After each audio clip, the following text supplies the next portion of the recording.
kind. Thank you.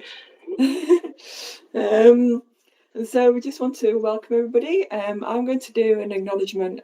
I live in New Zealand, so I'm going to do a Maori welcome, but I'm not going to be insulting to te reo, which is our Maori language, and do it wrong. So, but there's a great saying that talks about with your food basket and my food basket, the people will thrive. And that means it encapsulates the notion that while working in isolation might result in survival, working together can take people beyond survival and onto prosperity. And they talk about a kitty, which is your kitty bag, and filling your kitty and helping each other fill their kitty, which is a bag. We'd also like to acknowledge everybody who's here today, and we also acknowledge our friends who are living with dementia and commit to advocating alongside them as we strive to ensure that they live in a humane, meaningful, connected and respectful manner. So if you've not had the opportunity to come to Open the Doors before, we are, it's a place, a gathering of people, and we're here to not only express how you feel about the changes needed for dementia and aged care, but it's also a place for you to showcase your amazing work, allow you to no longer work in a silo, but be connecting with global thought leaders, people living with dementia, carers, family, innovators, designers of new models of care, and many others to enable tangible changes to be made. It's a network you can join. You can invite your friends to join and follow, and look at our past newsletters and our on LinkedIn. So more the merrier, and it is that collective kind of voice to move forward. Just got a little bit of housekeeping before we move on to James, who's with us today. So if we could keep our cameras on, that would be great. I understand sometimes there's technical issues, and so I know cameras don't always work. But if you can, that would be great. We'd like to see you, and we will take a photo of the group. So it's nice to see people's faces. And if we can keep mute on, unless you want to speak. If you wish to speak, just raise your hand in the chat or put something in the chat box. And we will address that around the Q&A session a bit later. I'm going to ask Aaron if he could have the possibility to take a photo. Aaron, is that an option?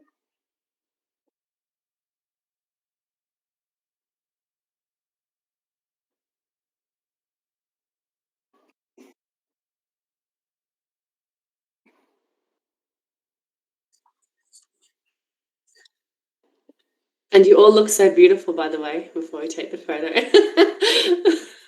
Just admiring your beauty before we start.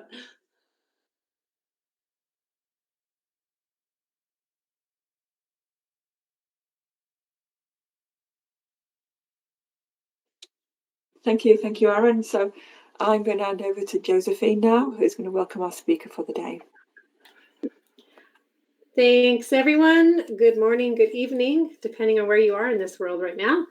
I'm in Calgary, Alberta, and I am joined here today with James Lee from, well, the senior industry, I shall say. I always say James is from Bella Groves, but he's got a wide array of expertise in this space. So I'm really excited for all of you to meet him. He's served in the senior living profession for 17 years, joined as a caregiver, and today he's co-founded an organization, and he's the CEO of Bella Groves, which is also a dementia education and care support organization in Central Texas. So if you don't pick up on his accent, you know, he's from the southern states. So I even blurted out a y'all when we were discussing prior to our global meet. So that was kind of funny.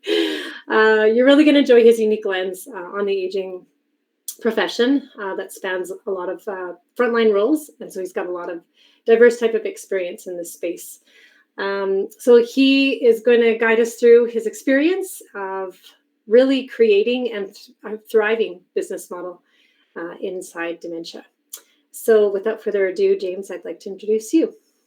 Thank you very much. And good afternoon. My Texas accent is going to disappoint you because it is not very heavy until I've had some whiskey or something later on in the day. But I believe where you are, it would be really inappropriate to be drinking at that hour. So yes, no, that wouldn't be happening. But it is 5 p.m. Central Time near San Antonio, Texas on Monday. And as I understand it, it's Tuesday morning where most of you are. So This is my first experience with time travel as well, so I'm very excited about that.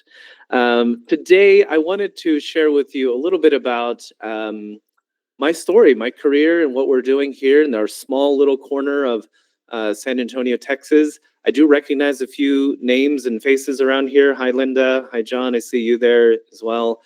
So what a lovely thing that I'd be connected to a primarily Australian audience and then see other people that that I know, and also hello to so many of you that I'm meeting here today. The short version of my story is that I started in this profession of senior care back in 2008, when at that time I was applying to law school, and I thought I had a different career ahead of me. I took this job as a caregiver because it was across the street from my apartment, and that is why I've ended up in this beautiful world, in this beautiful life of senior care. There was just something about it that grabbed a hold of my heart, and it didn't let go, and I changed my life as a result. I became an activities director after that, which is still to this date, in the 17 years I've been in this field, probably the hardest job I've had, supporting 208 residents with different preferences on what they wanted to do with their day and their lives. And then I moved into a lot of other roles. The career goal I had at that time, I really, for the first 13 years of career, I thought, well, just get promoted, get a bigger name tag, get a bigger promotion, a bigger title, and someday they're going to let you do the things that are sitting in your heart. And in particular, related to dementia, I knew nothing of this in the beginning. And really, it's startling to think about how little I knew years into my career. Eventually running communities, offering support regionally and divisionally across companies. Even then, I really knew very little about dementia. And somewhere along the way, I got very, very frustrated. I realized that the work that I wanted to do, the things that I was actually learning about dementia, phrases like person-centered care and person-directed care and all of these other things that we get to learn, that none of those things were actually happening in this industry that I loved.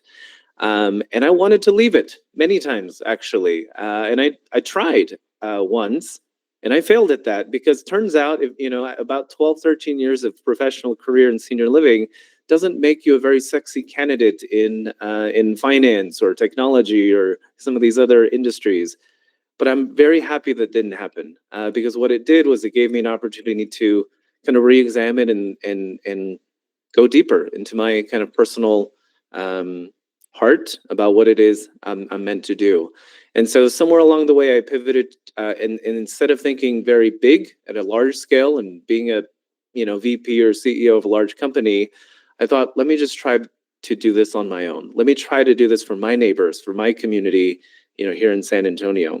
So what I want to share with you today is certainly not an entirely proven concept. And while Josephine is very kind in her introduction, and I'm proud of the work that we're doing and have done, I want to say to you that I am experimenting. I'm learning as I go here. And so one of the things that doesn't happen a lot in our profession anywhere is the telling of stories mid-progress. We hear a lot about the wins, about the victories, and especially if you're on LinkedIn, you hear from business owners that have cherry-picked the things that they want to share, the positive things that have happened. And what I hope to do today, in particular, in fielding your questions, I want to tell you whatever you're interested in. I want to share information about what's worked, what hasn't worked, poke holes in ideas in a friendly way. That's welcome. And I'm sure I'll get some of your ideas here too. So that's my story. I do some other things in the profession. I put together an event called the Think Tank. And so I bring professionals from around our industry together, and we work on projects, and then we put those deliverables out to the world for the greater good. So if you want to know more about that, there's certainly some information there. So I do have a slideshow just as a visual reference, so you don't have to look at this face the whole time. So I'm going to put something on the screen, but mostly I hope to just converse with you here. Just a thumbs up if everybody can see the screen. Working theory. Okay, perfect. All right. So let me share with you a little bit about the different business model here. And in order to do that, I want to tell you the story of one of the residents that really changed my perspective on everything.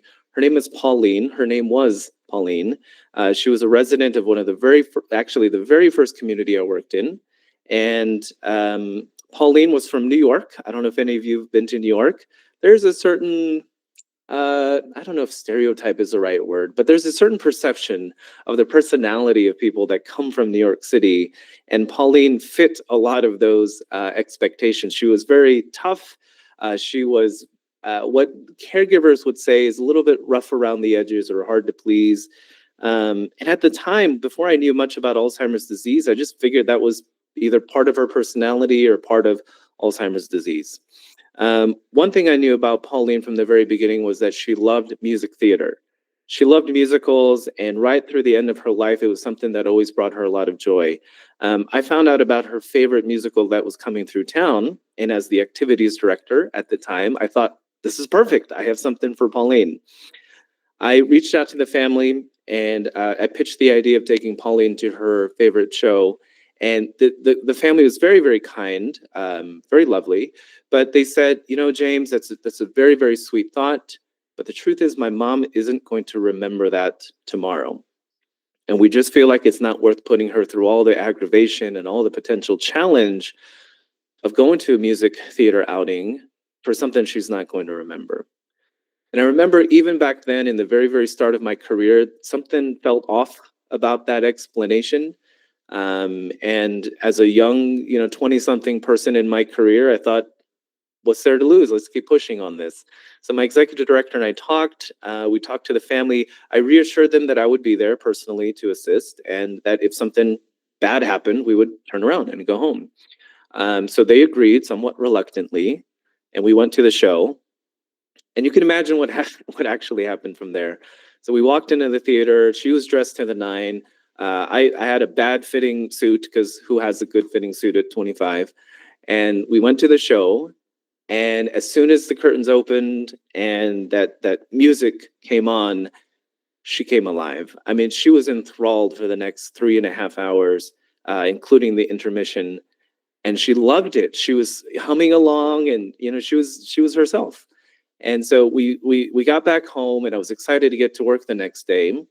And what the family thought about what she wouldn't remember, turns out they were right, actually. She did not remember the outing. She did not remember that we went together. But some things changed after that.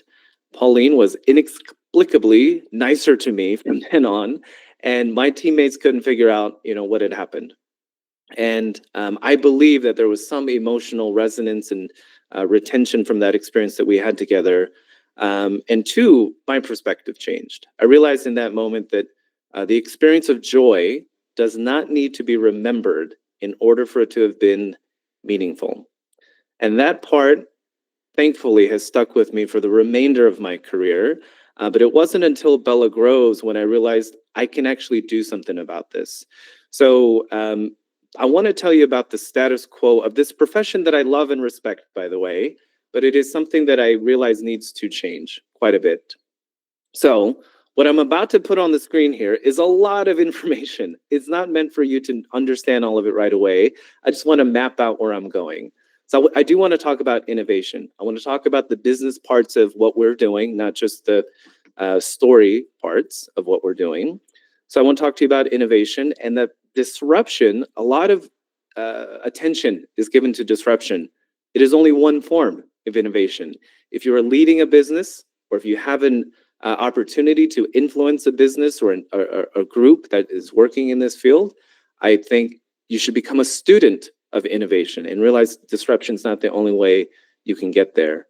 Disruption at its heart is human-centered. It's at the very center of innovation is that there's a person, there's a human being that is going to be affected, hopefully positively, by that innovation. And I found along the way that my profession just kind of toils and works at things for the sake of improving the business, but it's not rooted in a human-centered outcome. So I do want to talk about what I mean by that.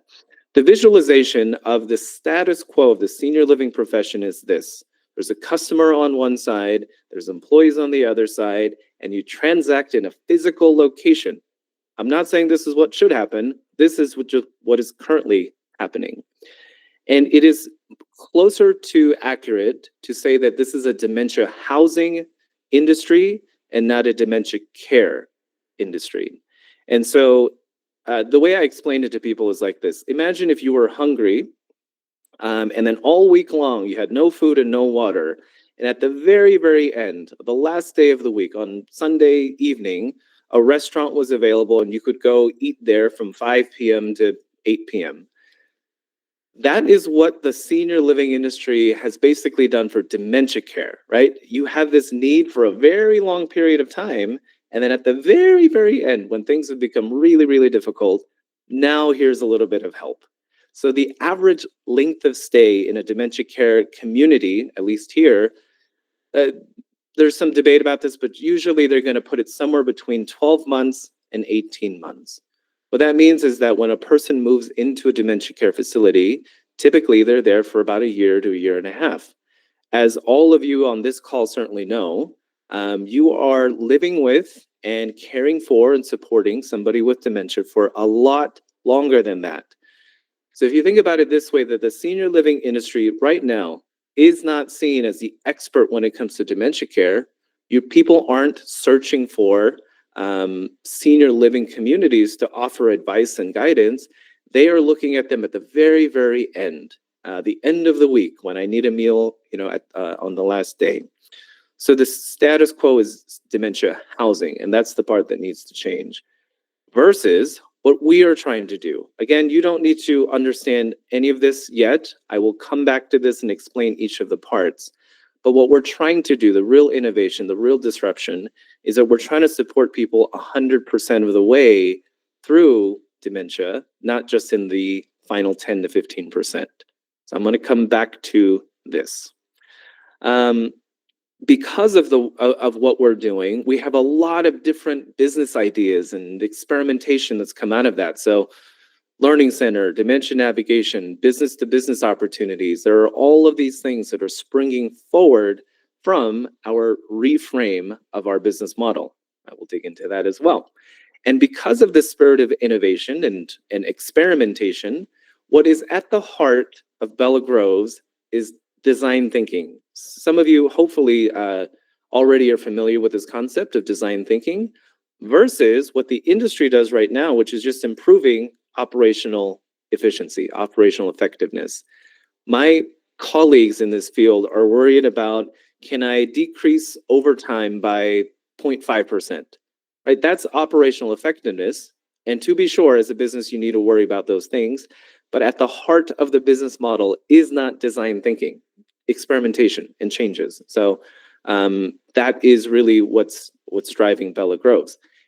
And if we do that well, then it feeds back. It's this continuous improvement back into Bella Groves. So that, hey, we tried this, that didn't work. What if we experiment and change this? So the nature of Bella Groves and everybody who works in our company is a fundamental understanding that we are constantly experimenting. And when you embed and imbue the spirit of experimentation into your work, that culture becomes very, very open to trying new things. So if you keep doing that, it feeds back into innovation. Okay, I know this is like an MBA course on a slide in 7 minutes, and I went through that very quickly on purpose, and I'm going to break down each part. By the way, I want to pause for a second so I can take a breath, first of all. And two, I'm not monitoring the chats, and I can't see any of your faces. I'm just pretending I can see your faces. So I can't see the reactions or if there's confusion or questions. Josephine, I'll maybe just ask you, could you just keep an eye on the chat, or if anybody has a question or a comment, feel free to just interrupt me and chime in. I'm keeping an eye on the chat, James, so it's all good. All right. Great comments Awesome. coming through, good feedback. Perfect. Okay, let's break out first part here. So if you're a business owner, if you have an opportunity to influence a business, I want you to think about there are multiple ways that you can create innovation. So first of all, what I'm looking at is disrupting the business model of dementia care, going from a location to more of a hub of services. My colleagues are trying to monetize the real estate, and they're providing care almost as an amenity within that real estate, right? So the other, parts of their business portfolio are like multifamily housing and storage facilities, and then somehow they got into dementia care. So what we're trying to do is we're trying to monetize our knowledge. We're monetizing our know-how. If you've walked this path, if you are currently walking the path, you know how to do stuff. You know how to coordinate care. You know how to talk about medications. You know how to give guidance to caregivers who come into your home. What we are trying to do is just to pool all of that so that when a family member or a person living with dementia calls in and they need support, we offer something other than housing. We offer some guidance. We had a first call from Bella Groves maybe about 2.5 years ago. It's the first time it's ever happened with me, where somebody called in, and in 15, 16 years at that point, I've never had this sales call before. The person called me and said, hey, I've been hearing about your business. I think I may have dementia. I've never heard those words uttered in any capacity in senior living before. But what this gentleman wanted to do was, he said, I haven't talked to my family about it. I haven't talked to my doctors about it. I think I have it. And I wanted to reach out to you to see, help me kind of sort through all of this. So met with him. We had some conversations, and basically we prepared him to go have a meeting with his physician. It turned out in this particular case that he had, it was a lot of his alcoholism that was affecting some of what was going on. So he and his doctor were able to talk, and as most of you surely know, there is a form of alcohol-influenced dementia. And he was probably, headed down that path. But because of this early, we'll call it an intervention, he had a chance to disrupt that cycle. I hope that the way that we continue to move, that more and more people around San Antonio who are experiencing cognitive and brain change will decide to call us and not wait. And I think that would be an amazing thing, that we are building an organization for people living with dementia who want to have agency and control and autonomy over their own lives, and not just a caregiving company for when they are recipients of care at the final stages. So, little soapbox about innovation and the different ways that you can do that. We don't have time to go through it today. I'm already going to run out of time, but there are parts of this that we are improving and innovating as well. So, organizational structure. Right now in senior living, it's set up in a very pyramid fashion. You have somebody running operations, you've got a nurse, kitchen, maintenance, and so on. But the problem is the majority of the workforce are caregivers that report to a nurse. And so you have a healthcare professional managing schedules, managing workplace conflict, doing all sorts of things that have nothing to do with care. So at Bella Groves, we have really restructured our organization so that there are specialty people that all support the caregiver in knowledge that they need to support a person living with dementia. As an example, we have a director of dementia education and programs. Her sole responsibility at our organization is to teach people our methodology. She teaches our caregivers, she teaches family members of our residents, she teaches the local community. So we're out in our community constantly educating local businesses on dementia. So get this, we have an ice cream shop in the network of dementia-friendly organizations. We have an equestrian therapy center, we have a bank, we have a library, we have a coffee shop, we have a church. There are all of these organizations around us that have been trained by us in dementia approach and methodology. And what problem does that solve? Loneliness, isolation, other families and people living with dementia who start to isolate from society because maybe they don't understand what's going on. Well, now we're starting to, I knew at some point I was going to be able to work in this phrase, we're starting to open the doors. Do I get bonus points for saying open the doors? Okay. We're starting to open the doors to the community for all of these other places that people affected by and living with dementia can interact and engage with society. And that's the whole point of this, is that we're not building a destination for people living with dementia. We're building a platform for people to just re-engage with the lives that they were already living, right? Okay, I saw all the emojis going up as I was going. I'm not keeping good track of time. I have a feeling I'm going to have to fast forward a little bit, so let me do that. So I leave time for questions. You've got about 13 minutes till 13 minutes. questions. Okay, I won't rush too far then. Okay, I don't think I need to go through this too much because I did it in the introduction, but here's the status quo. This is what the profession of dementia care looks like. You have a customer, ambiguously defined, by the way. I would say that for most of our industry, if you asked who is your customer, most people are going to say the senior, the resident, the person living with dementia. At the stage of where our business is right now, we have defined our customer as somebody different. So let me tell you where that comes in. Hero's journey, the archetype of the hero's journey.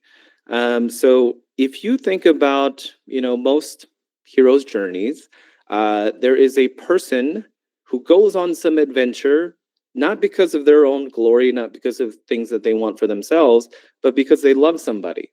They love somebody, they love their town, they love their society. They go on this big mission because of somebody that they love. The family member in the current iteration of Bella Groves is our customer. And so what we recognize is that there's a family member who's been trying to coordinate and provide care for their loved one, and they've been struggling all the way. And so just because they quote unquote find placement, again, these are not terminology that we use, but this is what's currently used. In the status quo, families find placement. They place their loved one in a facility, and our profession says things like, you get to be the daughter again. I used to say things like that. But I realize, that it's exactly the wrong phrase because it's the wrong mindset.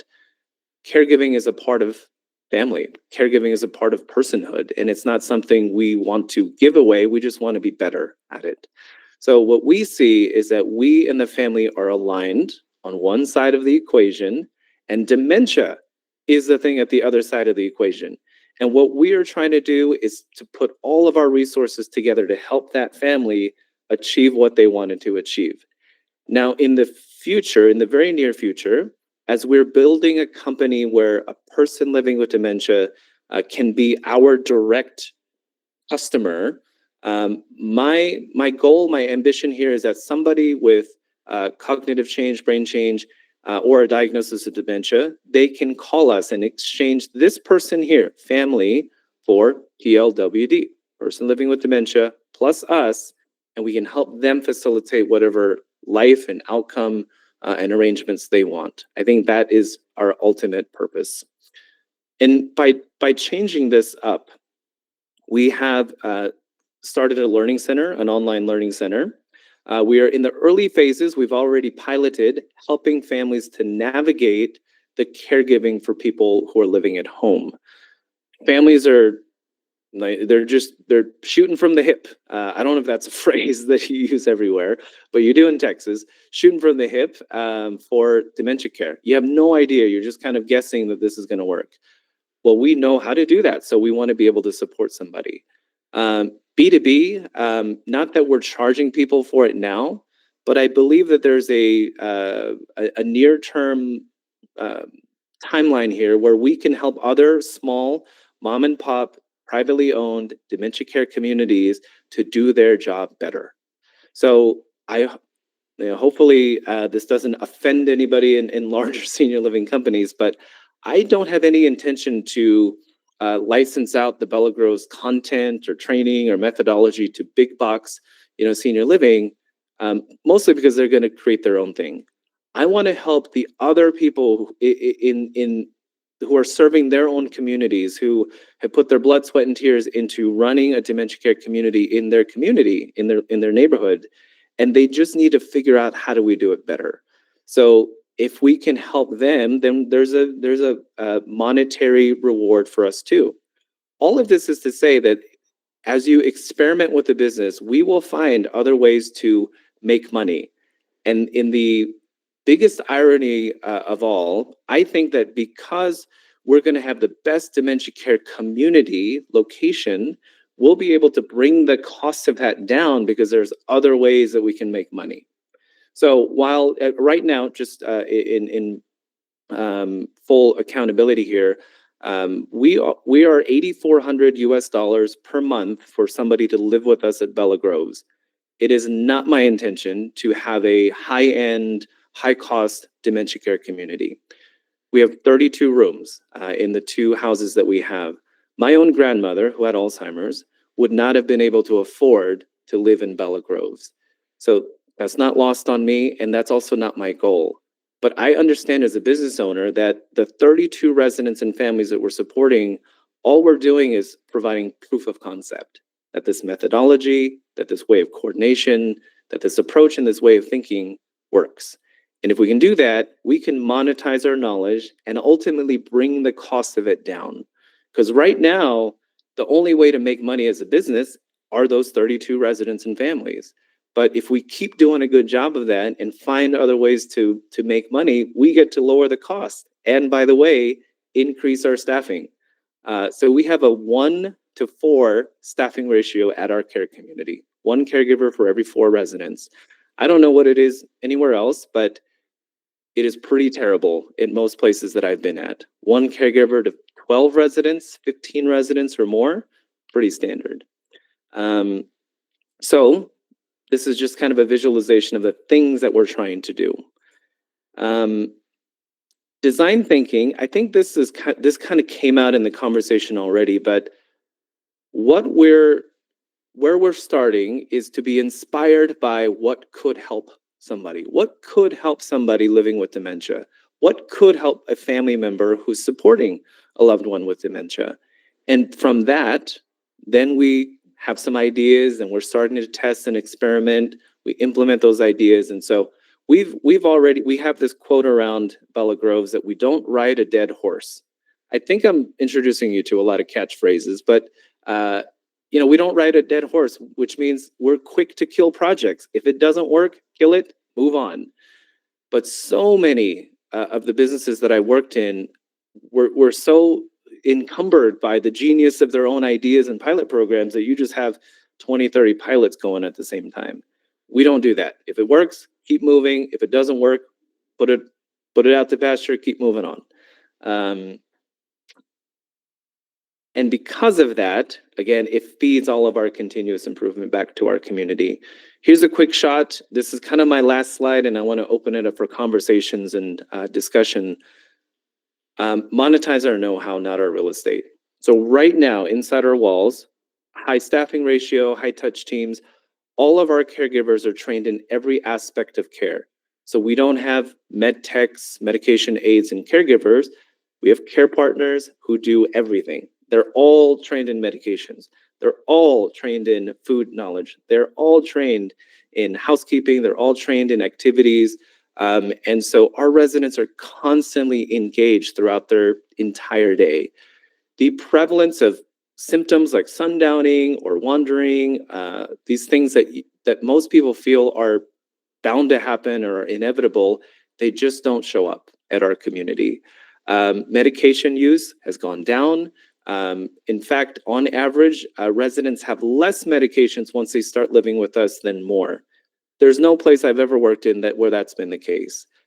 Use of psychotropic meds, the PRN as needed medication for calming people down. You're noticing I'm using a lot of air quotes to describe my industry. Training in the state of Texas, the minimum required training for somebody to start working with someone with dementia, 4 hours. That means that you can get 4 hours of dementia-specific training and do some of the other onboarding, and the very next day you could be helping somebody with advanced Lewy bodies dementia who's having a hallucination, and you have no idea how to support that person. We have written and developed our own training. It's a 13-week onboarding process for every employee. And again, not only do we provide it for our caregivers, we provide it for anybody, any stakeholder that's involved in our work. Our families are amazingly engaged as a result of that. And then outside the walls, this is where we will start doing things like content. We hope to create a video podcast where we share information like this with people. Again, I don't need to give 100 examples, more so let you know that there are other ways we can monetize our business and not have to just monetize the doorknobs to our business. So, ending slide, something to leave you with. Innovation is not about what solution you're thinking of. Innovation is how you think about the problem. These ideas and the things that we're doing at Bella Groves, there's nothing earth-shattering about that other than the way that we're thinking about the problem, the underlying problem beneath it. So my encouragement to you is this. If you've been focused on how to innovate and how to create new solutions, how to create change, work harder on defining the problem more uniquely than your competitors. If you have a clear insight on the problem, if you can define the problem better than your competitors, people will assume you have a better solution. And that's kind of my 2 cents soundbite that you can walk away with. Whew, okay, I am out of breath. I would love to have a conversation now for the remainder of our time. Thank you for all the hearts and the claps. Google's very nice for things like this. So I'm gonna take this sharing off the screen so I can see your lovely faces again. I was just going to say thank you. Oh, sorry, Josephine. I was going to say thank you, James. That was amazing and lots of really, really positive support. I think everything you were saying, everybody was like, yes, we agree. This is amazing. Talking about personhood, talking about working in partnership with families and people and the community. And I think everybody was totally supportive of the model. You could see it, I guess, in the feedback. So I guess, is there just anything anybody would like to ask or say? It was an amazing presentation. I'd love to field, questions as they come in. I also want to say that as a business, we've been open for, we've started 4 years ago. We've been open for 3 years. So our first resident moved in 3 years ago. We just barely broke even as a business. Meaning, it is a lot of time and investment to make something work, and it's not immediately profitable. And I think small businesses have a little bit more gut, to go and do that. So the people who come in and make a quick dollar, I can flip this, I can, monetize this. There's a stark reality ahead for those people that the only way you're going to do that is to cut corners. We're not willing to do that. So it's a longer trajectory to financial feasibility, but we are on our way.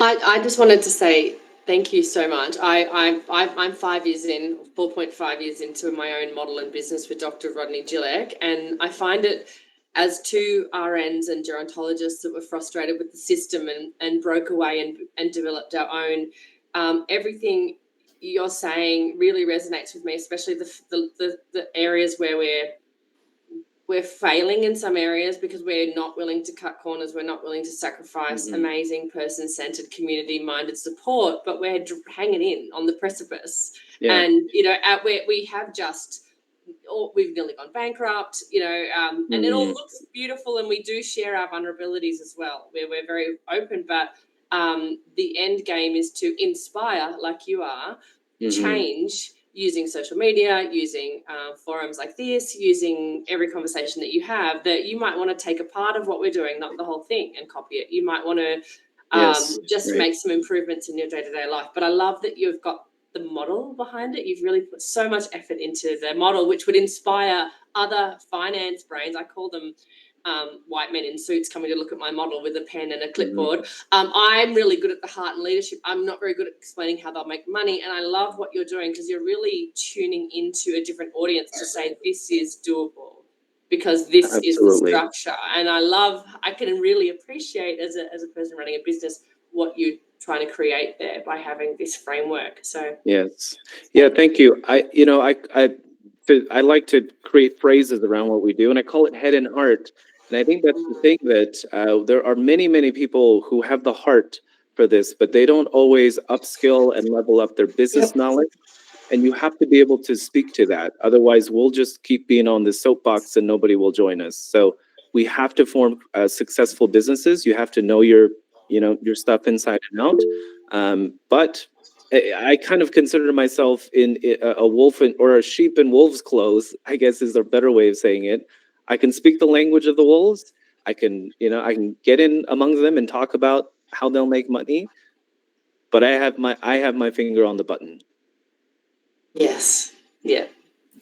Hi, James. We've got a question from Pam, and then Alwyn wants to ask a question. So there's a couple of questions from Pam. She talks about how many hours weekly does the 13-week onboard process involve? And then she also asked around, when researching the needs and pain points of clients and staff, do you have openings for people outside the industry who have a passion for dementia knowledge support to provide input? And if so, how do you facilitate that? So there are lovely. 2 questions from Pam. So.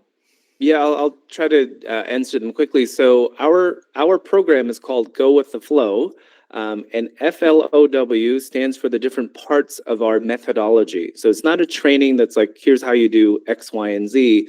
It's really helping people transition from a very care and healthcare oriented way of thinking about dementia to more of a holistic, whole person centered view of dementia. So we've written lessons that serve as, you can come back to it, you can read it on your own, but we have our dementia director offering that training in real time. If I had to put a number to it, I'd say 4 to 5 hours a week for those first 13 weeks. But it's not about volume, it's about engagement. So we have lessons, we have skills checks. So every caregiver gets a skills check. They have to demonstrate to us they know what these lessons mean. And then they end their 13 weeks in a capstone project. They all present, here's what I learned from the Go with the Flow 13 weeks. And these projects have been amazing. If you're interested, reach out to me on LinkedIn. I'll share more information. Question number 2, we are trying to build a platform where all of the expertise can be kind of filtered through us and given to everybody. So we're in the early stages of that. I'd say locally we have more of that going on, where local businesses, hospice organizations, etc., are lending their expertise in a physical location. But as we grow, you can already see the basis of we're moving digital, and we're creating the basis so that all of you could one day be experts on the Bella Groves platform, sharing your knowledge. So I don't know if that was specific enough. And then I see a hand raise. Yes, Alwyn. Alwyn, did you just want to ask your question? Oh, did Alwyn vanish? Alwyn vanished. He said he answered my question. Yeah, and he wrote a question in the chat. Let's try again. Is that try again, Alwyn. Yes. You want to just ask the question, Alwyn, yourself? Can you hear me now? Yeah, we can. Hear you. Okay, sorry, it was my headphones. I was just saying I was laughing at the wolf in sheep's clothing. I'm out in front and centre, James. I don't even hide it. I'm a considered shit stirrer, as often tell these guys, and you are all experts here, by the way. Mm-hmm. Thank God you're all here. So that's all I can say, because I'm about to go amongst the wolves on Thursday with an industry group full of people who say things on stage like, we'll spend $60 million on 16 nursing homes for allied health. And then 2 seconds later off stage, we'll say, and it better be $20 million in 3 months. That's literally what happened 3 years ago, just before they sacked 6,000 physios in aged care here in Australia. So that's why I'm there, because I'm trying to help rethink these ideas of short-term versus long-term outcomes on things like reablement. And I'm grateful, James. I need to work more with people like yourself, because my arguments didn't work last time. I've got to keep trying to turn up and, reset the boundaries. Yeah. Absolutely. Yeah, and my encouragement here, part of my work in this profession is I'm trying to help other people upskill. And one of the things that we all need to be very, very good at is storytelling. The way that I told you the story about Pauline, it is heartfelt, it is 100% true, but I also know the mechanics of it. I know exactly the emotional, elicitation that I'm trying to get from that. So I would say that if you're doing passionate work as you are now, get good at all of the parts of business, including storytelling. We have to convince people how to move forward with us. I used to talk about their mums and dads, and people that are loved in aged care. I mean, a little bit like yourself saying, you're a daughter. I know you were sort of rethinking that, but that's sort of been my approach in the past. It works to an extent, but then you just have to get into the bottom lines and the dollars, and I suppose it's sort of like a short-term KPI world versus some of our long-term culture sustainability stuff. Sure. Yeah. My perspective on that is, with 3 to 4 years from now, I hope that I'll be able to show people that the profitability of Bella Groves is better than the traditional model. It just took us 7 years to get there, but now we can scale it, and we've embedded our competitive advantage, thusly. So, believe me, I am trying to, do this in a way where it'll prove financial sense, and by then we can just pick from the people that we want financing our work rather than the other way around. Thank you. That's answered it. Appreciate it. Does anybody have Great any more dialogue. questions or comments for James? Well, I actually, Bobby does. Okay, Oh, go Bobby for does. it, Bobby. Robert? Hi, Bobby. Hi, sorry about that. A couple of things. Look, as soon as we stop looking at it as a money-making industry, and everybody always talks about there's never enough money in this industry, so it can't work, which is absolute rubbish. But I just want to comment on your approach, James. I think, your early statement that recognizing that, yes, very often you guys that are working in residential care are dealing with people in their last 12, 18 months of life. But dementia is so much more than that. I've lived with dementia for 9 years now. Mm-hmm. And I live in the community. I live alone. Lucky enough to have a home care package here so that I can get a few hours service a week of somebody coming in. But the person's completely untrained, doesn't know anything about dementia. Mm-hmm. Have allied health workers that have come in and really don't understand dementia. I had an OT that came in and didn't recognize any of the needs, my cognitive needs, great with physical needs, but not cognitive. So this education of people that, for families and for anybody in the industry who, Mm-hmm. to see people holistically from the time of diagnosis. And as a dementia advocate, I go out there and I talk about the things that I do to help myself to continue to function, because there's been nobody has given me any advice or offered any assistance. James, I talked earlier to you about my marketing background, and I've also I've worked the last 15 years of my life. I've worked as a psychologist with people with intellectual disabilities, which has given me an insight into my needs on maintaining skills. But it's not out there. And if you guys can educate people, for those of you who are interested in people still in the community rather than only people living in your care, Right. It's vital. And that's might be my task over the last 9 years, is try to educate the community that it's possible, people living with dementia, that they can continue to lead a life, that it's not a sentence when you get a diagnosis, but for you care providers to be able to look after us from the time of diagnosis. That's right the way through, from the time we receive a diagnosis, and we're trying to deal with that, and trying to learn how to maintain function and how to keep going, and for families to support us to be able to do that, as well as you wonderful people who look after us in the end, which, at that stage, luckily, I don't think I'm quite there, but, it's a downhill run. We know we're not going to get back up the top of the hill. So, please keep doing what you're doing, all of you. But, thank you, James, for looking at it as a much bigger picture, I think. And I appreciate that. Thank you, Bobby. If you want to move to San Antonio, Texas, you can come work with us.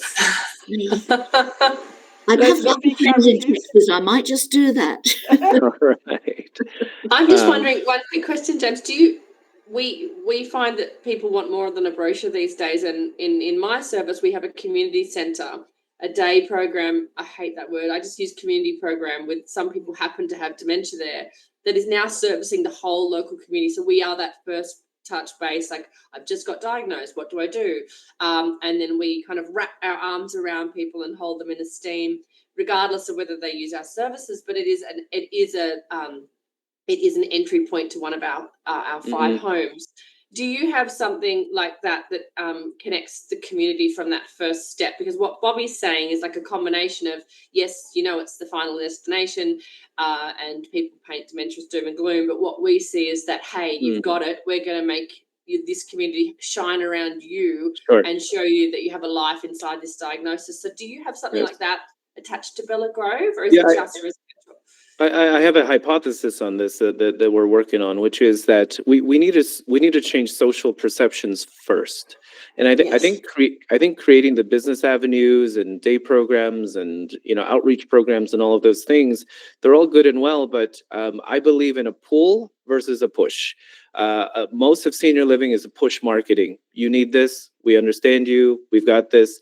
But really, what we want is pull. We want people to pull us to them. And so Yes. some of the things that's creating that pull, social media, sharing content, every resident, every person who lives at Bella Groves, in order to live at Bella Groves, they basically authorize us to share some of the stories of what's going on. It's changing people's perceptions.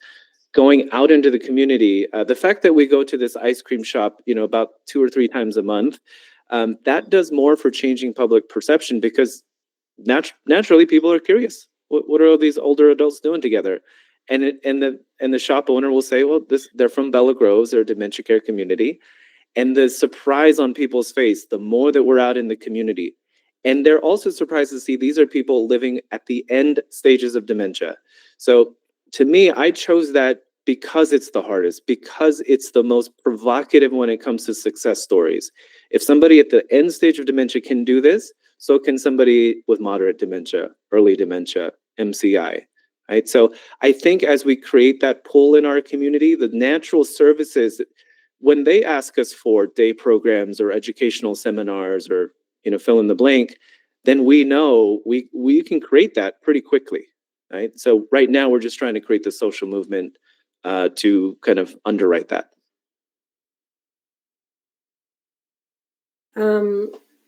So James, I think what you're speaking to is that design thinking aspect of it a little bit, right? It is. Can you share a little bit with our listeners today? Because I don't know how many people on the call have heard of design thinking before. Yeah, so design thinking, the main thing to take away from it, I would encourage you, Google design thinking. Your brain will arrive at a picture or an infographic that makes sense to you, and I want you to have that version. But what I want to tell you about design thinking is that it flips it from a business model way of thinking into empathy designed, like natural curiosity about what is the person experiencing. So I might say, I don't know what the business is going to be. I don't know what the business model is going to be. I just know I want to, help somebody like Bobby. So I'm going to spend time talking to Bobby. I just want to hear what her thoughts are. And the insights I gain from her conversation with me is the basis of, oh, I didn't realize Bobby has problems coordinating, not just social gatherings, but she wants to go and contribute to her community. And she just doesn't know how to do that. Turns out there's a service around that. So I'll get other people living with dementia to have avenues to go and do things in the community.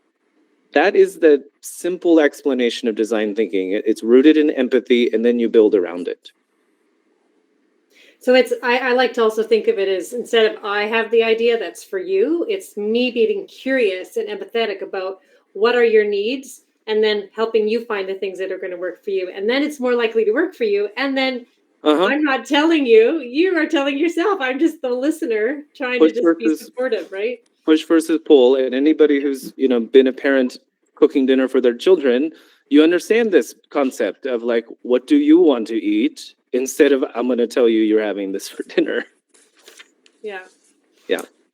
Well, I wish we had more time, but Sorry, it's just really interesting at the moment. We talk about what makes a good leader, though.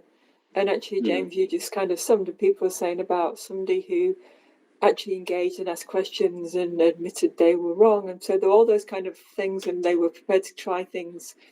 Beautifully articulated. Sorry, James, that you said that was actually what everybody said what a good, effective leader was. All the things that you've been mentioning. Totally curious, engaging, asking. Well, thank you for that. Yeah, I just wanted to say that. Sorry, Josephine. No, don't be sorry at all. I love it. I love the camaraderie on this group, and so happy to be a part of it. Thank you so much, James. I would really encourage everybody. I put a link in the chat to Bella Groves. I put a link in the chat to Think Tank. I hope that's okay, James. Oh, please. Thank you. Yes. It sounds like some folks, I'm likely going to be going to Think Tank very soon in December. And I think it's a beautiful thing to get involved in. If you're interested, just check it out and have some preliminary conversations. And Linda as well. Linda's on the call, Linda McDougall. That's She's right. going to be there Yeah. as well. And I'll be in Okinawa. I know that's not too far away from some people there. I'll be in Okinawa in October. So if anybody happens to frequent a trip to Japan or has connections there, I would really love to talk to you. Yeah. Look at everyone. Look, that's close to me. I'm like, that's far from me. Texas is closer for me. I'll pass it over to Monique just to share a little bit about the last global Thank you, session. everybody. I'm going to mute Thanks myself. for I'll be joining us. here, but thank you so much for your time and audience today. Thanks, James. Thank you. Appreciate it. Thank you so much, James. You definitely had me, it grabbed my heart. I think all of us here today are absolutely here because our hearts have been grabbed. So thank you. There was so much from today. I think I'm just in the newsletter this week. I'm just going to put all these grabs that I've put down that you've had, which all of them have so much around them. The think tank, love to have some more information about that at a start. But becoming a student of innovation, I just think we all need to do that. And I think all of us are doing it in our own small way, but we need more people becoming students of innovation. Your story about Pauline, I mean, I love telling stories, as everyone knows. And I was visually there with you going to the event in your suit that didn't fit quite properly. It was just fabulous. And I know my dad's been living with Alzheimer's for 10 years and we take him out and about where we can as well, and the joy that you can feel from him. And he is in those later stages, and we go to a Catholic club down the road, and just being part of community, it's so important that we're there wherever anyone is, in the part of it's hard to choose the right word, their journey in living with dementia, even at those end of stage, we can still go out and be part of community. What else did I capture here? Culture of experimentation. I love that as well. I think that fits in beautifully with innovation. And that we can be more than building and services. We so can be more than building and services. We have to be more than building and services. And I think there are a lot of us that are doing our damned hardest to be more than a building and a service. Something Nicole said last year at the International Dementia Conference, we don't need $100,000 marble entryways. Imagine where that $100,000 could be used in training and supporting and educating everyone, as you have done there at Bella Groves. And when you said that you are opening the doors, it's happening. I know, it's wonderful, it's just fabulous. So, no, thank you so much for coming today. I've got so much out from today, and I think everyone else has, and I can't wait for everyone else when we share it, for them to be able to watch it who may not have been able to be with us this morning. So, our next event is our next global meeting on the 12th of August, Tuesday. We're going to start a new series called, what do we call it? Around the World. And what we want to do is bring people from other countries that may not have spoken yet, or in different parts of different countries. So for August, we're looking to go to Indonesia, Malaysia, Singapore, and Japan. If there's anyone with us today, or if you know of anyone living in those countries working within dementia, please let them, give them our contact details to reach out to us, because we'd love to talk to them and invite them to be part of our next global meeting on Tuesday, Australian time, Tuesday, the 12th of August. And that will be a beautiful lead up to Community Home Australia. Not only have they've just moved into Sydney officially as of this week in Westmead. So as well as being in Canberra in ACT with their 5 beautiful homes, and now Sydney as well, have a resort. And that resort's in Bali. And we have the first conference will be in September. And we've got speakers coming from all over the world for that as well. There's still plenty of tickets available to come, and it's affordable to go. And I was very lucky to go last year, and I can assure you, you will walk away having experienced innovation. The conference is actually Innovate Dementia. And I'll just put I've got the link. I'll put it in this. And it's warm there. And it's not warm. 2 degrees. So, if you want to hear from people talking about innovation right across dementia, whether that be how we support someone living with dementia, new ways to educate people, how they can best support someone or be with someone or whatever it might be, activities, there's so much. So much. I should have quickly had a look at all the speakers and given you a rundown on that, but we will include that in the newsletter. So thank you again, James, for coming. I'll pass you back to Josephine and Lisa, and we'll talk soon. Well, that's a wrap, everybody. Thank you, Monique. Thank you, James. Thanks, team. And thanks to everyone for coming. We will see you on August the 12th. Thank you. Thank you. Bye, Wonderful everybody. session. Bye, everyone. Bye. Bye. Thank you.